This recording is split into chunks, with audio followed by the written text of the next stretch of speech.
예루살렘 성 양문 곁에는 연못이 하나 있었는데 그 연못의 이름은 베데스다라고 하는 연못입니다. 이 베데스다란 자비의 집, 불쌍한 사람을 돕는 집이라는 뜻으로 베데스다 연못 하면 자비가 일어나는 연못, 은혜가 베풀어지는 연못이라는 것입니다. 그래서 이 연못 주위에는 자비를 바라는 많은 환자들, 예를 들면 병자, 맹인, 다리 저는 사람, 혈기 마른 사람 등 이러한 사람들이 연못 주위에 앉아 있거나 누워 있으면서 자비의 순간을 기다리고 있었는데, 그 자비가 어떻게 베풀어지는가에 대해서는 본문 2절부터 4절에서 이렇게 설명을 했습니다.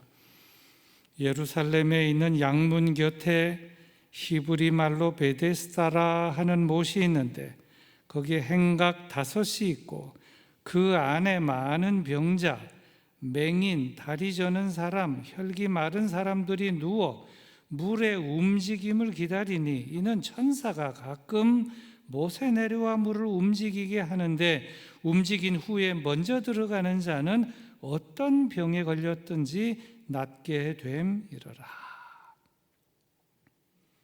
이 2절부터 4절의 내용 중에 중요한 내용이 괄호 안에 들어있는데 그 괄호 속의 내용에 대해서 각 주에서는 이렇게 또 설명을 했습니다. 각 주인데요, 어떤 사본에는 이 괄호 내 구절이 없고 3절의 누워는 누웠으니로 되어 있어.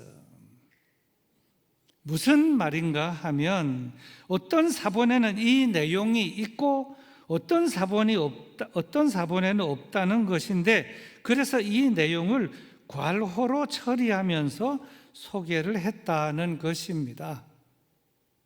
전설에 의하면 이 연못에는 천사가 가끔 내려와 물을 움직이게 했는데 그렇게 천사가 내려와서 목욕을 했는지, 물을 움직이게 한 그 이후에 맨 먼저 그 연못에 들어가는 자는 어떤 병에 걸렸든지 나았다는 이런 전설입니다. 그래서 많은 사람들이 이러한 전설을 듣고 또 믿고 혹시나 지금도 천사가 내려와서 물을 움직이게 하지는 않을까 하면서 연못 주위에서 앉아서 기다리거나 누워서 기다리면서 그때가 언제일까, 이제나 저제나 하면서 자비의 순간을 기다리고 있었다는 것입니다. 사실 이 연못은 알려진 바에 의하면 간헐천이었다고 합니다. 말하자면 과거에 이 연못에서 온천이 터졌다는 것입니다.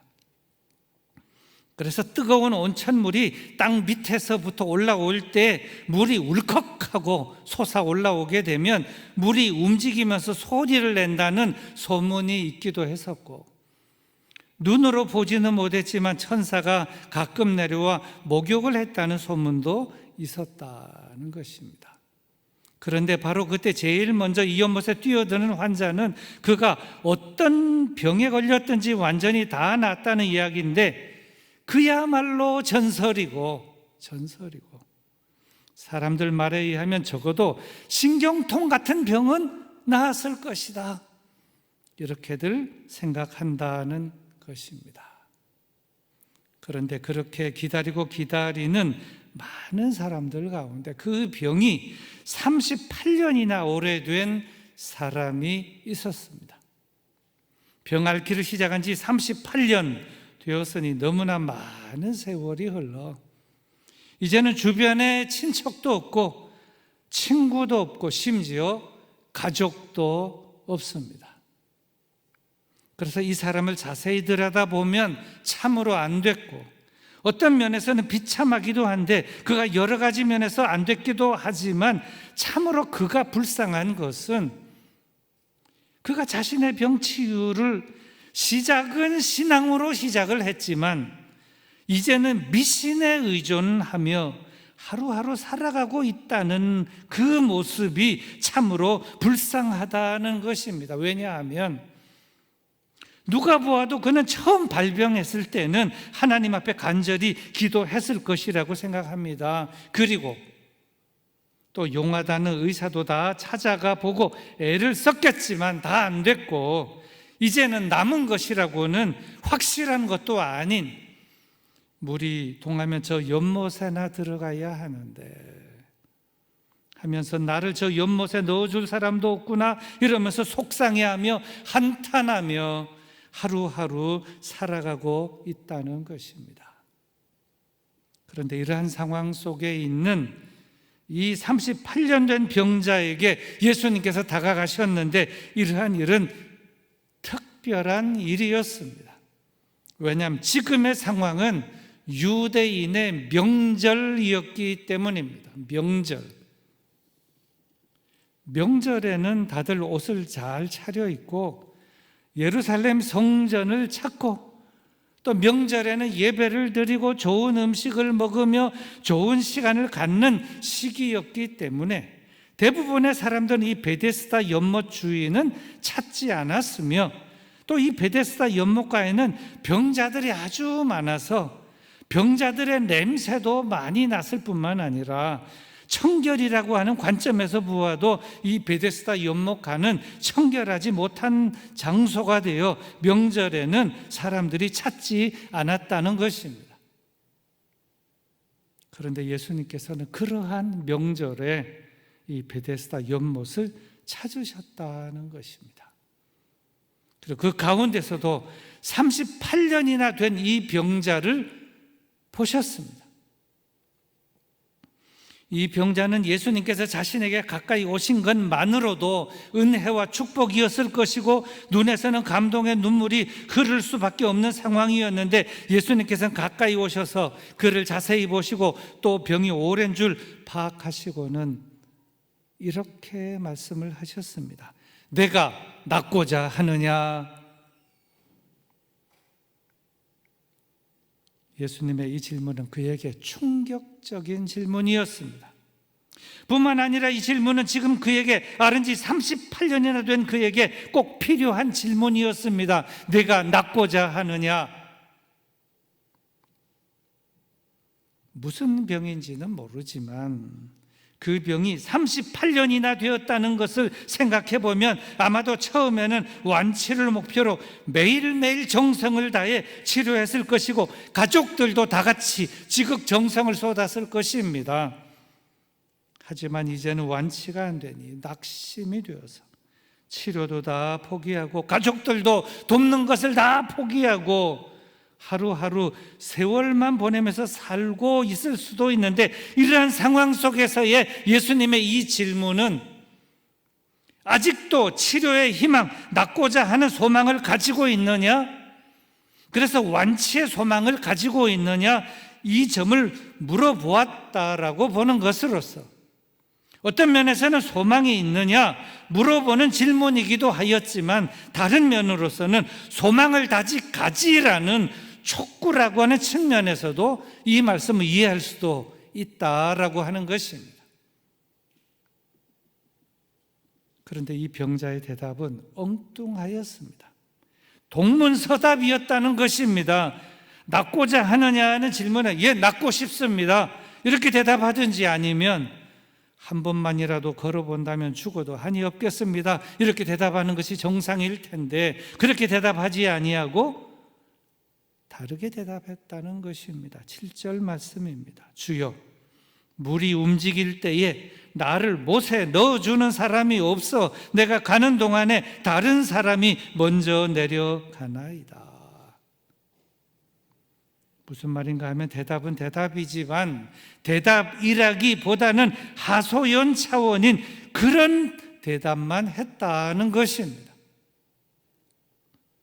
그런데 그때 예수님께서는 그가 그렇게 말하며 하소연한 대답을 들으시고, 그래, 물이 움직일 때 너를 못에 넣어주는 사람이 없어 못 들어간다고 하니 내가 너를 연못에 넣어줄게 이렇게 말씀하지 아니하시고 다르게 완전히 다르게 예수님은 말씀하셨습니다. 일어나! 일어나!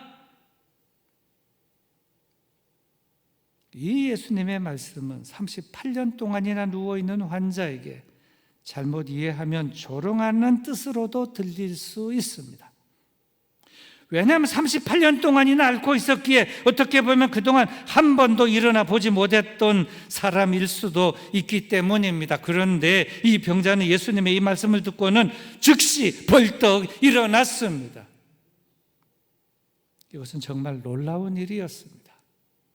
자신도 놀랐고 주위에서 그를 보는 모든 사람들도 다 놀랐을 것입니다. 아니, 저 38년 된 저 사람이 갑자기 일어나다니 웬일인가? 그런데 그때 예수님께서는 또 이렇게 말씀을 하셨습니다. 내 자리를 들고 걸어가라. 이 말씀도 이 병자에게는 상당히 실천하기에는 아주 어려운 말씀이었습니다. 왜냐하면 38년이나 병으로 앓았고 그래서 일어나기도 힘들었던 사람이었는데 예수님의 말씀을 듣고 치유의 소망을 가진 후에 일어나 이렇게 말씀하실 때 젖먹던 힘까지 다하여 일어나기는 했지만 그 다음에 또 걷는다는 것은 또 다른 차원의 일이고 또 38년이나 앓아온 병자에게 무리한 일이기에 일어나라, 걸어가라, 그것도 내 자리를 들고 걸어가라 이렇게 말씀하시는 것이 과연 타당한 말씀인가 이런 생각이 들 수도 있기 때문에 그런데 그러한 일이 실제로 일어났습니다. 어떤 사람은 이렇게 말하는 사람도 있습니다. 아마도 이 병자는 예수님께서 일어나 자리를 들고 일어나라 말씀하셨을 때 속으로는 이런 생각을 했을는지도 모른다. 그 말씀은 참으로 고마운 말씀이네요. 하지만 제가 이렇게 된 지 은 38년이나 됐고 일어나 본 지도 걸어 본 지도 자리를 들고 다녀 본 지도 너무나 오래되어서 그것은 아마 어려울 것입니다. 그러니 그런 말씀은 좀 하지 마시고 물이 동할 때 나를 저 연못에나 맨 먼저 넣어주기만 해주세요. 그러면 좋겠습니다. 하지만 이 38년 된 병자는 예수님을 만나고 내가 낫고자 하는 말씀에 충격과 도전도 받았고 일어나 내 자리를 들고 걸어가라는 말에 오직 믿음과 순종으로 나아갔더니 놀라운 일이 엄청난 축복이 그에게 임했다는 것입니다. 성경은 이렇게 묘사하였습니다. 9절의 말씀입니다. 그 사람이 곧 나아서 자리를 들고 걸어가니라. 이제 말씀을 맺습니다. 말씀을 맺으면서 오늘 말씀 속에서 예수님을 만나 치유와 회복을 받은 이 사람, 그가 38해 된 병자라고 소개되어 있는데 그 38이라는 해, 즉 38년이라는 기간은 또 무엇을 의미하는가? 직설적으로는 38년 된 병자들에게 주시는 말씀이기도 하지만 또 그와 같은 상황 속에 살아가는 모든 인생들에게 주시는 말씀이라는 것입니다. 학자들의 견해에 의하면 이 38년이란 광야 생활을 의미한다. 광야 생활을 의미한다. 이렇게 해석을 했습니다. 출애굽해서 나온 그 첫 해와 약속의 땅 가나안으로 들어가게 되는 그 마지막 해, 그래서 첫 해 1년, 마지막 해 1년을 빼면 40년에서 첫 해 1년 빼고 마지막 해 1년 빼고 나면 40년에서 2년 빼고 나면 광야 한가운데서 고생했던 해가 몇 년이냐? 딱 38년이기 때문에 이스라엘 백성들이 출애굽하여 가나안 땅으로 들어가기까지 겪은 광야 생활을 의미한다. 또 그와 같은 광야 생활과 같은 고생을 하며 살아가는 사람들의 그 삶, 그 인생을 의미한다. 38년이 바로 그와 같은 의미가 있다. 이렇게 말씀한다는 것입니다. 그 기간, 그 38년의 기간 또는 그와 같은 기간, 그런 기간에 처음에는 소망도 가지고 열심히 기도하고 이런저런 노력을 다 하겠지만 그것이 잘 안 돼요. 이제는 다 포기하고 본문에 등장하는 38해 된 병자와 같이 그저 오늘도 하루하루 살아가면서 게세라세라 하면서 아무 소망도 없고 목적도 없이 살아가는 그러한 인생들에게 주시는 소망의 말씀이라는 것입니다. 내가 낫고자 하느냐? 내가 회복하고자 하느냐? 내가 일어서고자 하느냐? 주여, 나에게도 찾아와 주시고 나에게도 말씀하여 주시고 나에게도 명령하여 주시어 치유하여 주시옵소서. 그리하여 육적인 병, 영적인 병 다 치유하여 주시옵소서. 이렇게 간구하며 나아갈 때 우리 주님께서 우리의 간구와 기도와 우리의 모든 소원을 다 들어주시고 선하게 응답해 주실 줄로 믿습니다. 우리 다 같이 말씀을 생각하면서 다 같이 잠시 기도하도록 하겠습니다. 이 38년의 기간이란 광야 생활과 같은 기간이다. 그 기간은 바로 오늘 이 시대를 말하는 것이고 이 시대를 살아가는 바로 우리들에게 주시는, 나에게 주시는 말씀이다. 내가 낫고자 하느냐? 내가 회복하고자 하느냐? 내가 일어서고자 하느냐? 주님 도와주시옵소서. 우리 다 같이 조용히 기도하십시다.